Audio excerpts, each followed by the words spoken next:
Council of Higher Secondary Education Manipur COHSEM na pangthokhiba class 12 ki science stream da ani suba position takhrabi singjamai wangma khetri lekadigi Millennium Institute of Science ki meheroi KSH.RAJSHREE tungi punsida medical line da chatuna doctor oiraga miyam gi seba tawba pamli ngasi ELITETV ga khanana unaba amada pandemic na maram oiraga physical class tawba ngam khidrabasu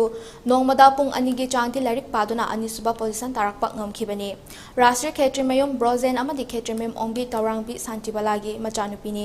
mahak Board of Secondary Education Manipur na loba class 10 exam dasu taruk suba position takhi hiramasigi matangda akhoi ki reporter VILINDA dagi exclusive report ama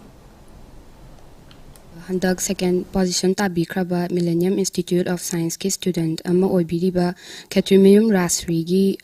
yumdani Hojik Rajshreee se akhoi gi second position tabirakpada wakhalda kai phawi ge habda habetang thambiyo Maharaw po duga ina hono jarubagi success to phange habagi nungai besu po duga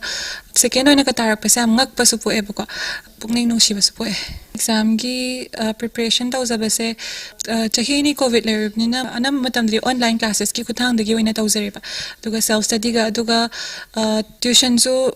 just khetang komak ko matam tang tha ahum mari muktang chat pa phanghoiba physical classes duga school su du matang chap pa phange do exam amna hona birak pa duga mama papa na hona bi ba duga bubok moi amna hona moral support bi budagi ai success phangba ngam japane no madak pung kya mukti laik se pabirake I perform thokpa routine dum late 9 na paze ba 2 hours itu minimum nung tigi dum paze adumaina dum consistent oina bar go hona japane tungda kari hotna gena khanbiri kari makha tabase kari tamgena khanbiri ge haba medical tama doctor oige haba ki plan leise ege soina dum doctor oi bese dum pingai digi oi janing eba duka khoi gi locality da hai gatra doctor se kanam ta yaw do aduda aina su doctor oi janing bagi wakhal dum pokhiba dumaina credit se smaina yo halakpada sarga birak punamak ta pisaning e aige papa mama su yamna achawba credit pisaning e duga bubok ta su yamna achawba credit pisaning e duga aibu takpi tambirakpa oza guru tuition gi su school gi su moi loinamak ki support yawdadi ai ngasi success e phangma ngama moi duna moi loinamak ta ina credit pisaning sigi mai pak pase tungi haura iba satra sing ko student sing da kari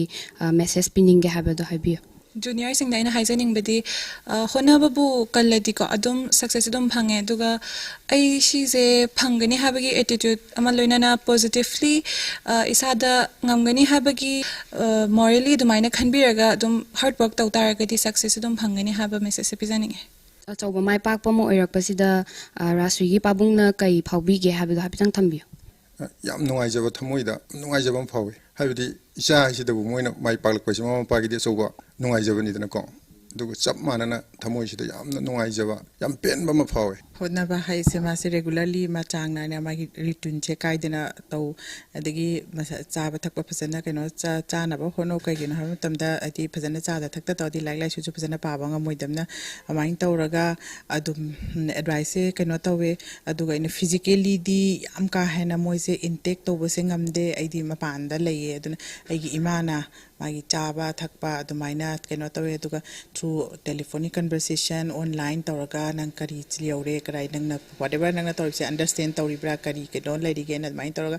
no dabudi interaction tawra kupna budi sene adagi mana hojik success orak pasesu yam thina nungai mana hona jaba mana ninjaba do achieve tawre magi achievement dai khoi loina maki achievement ne na khale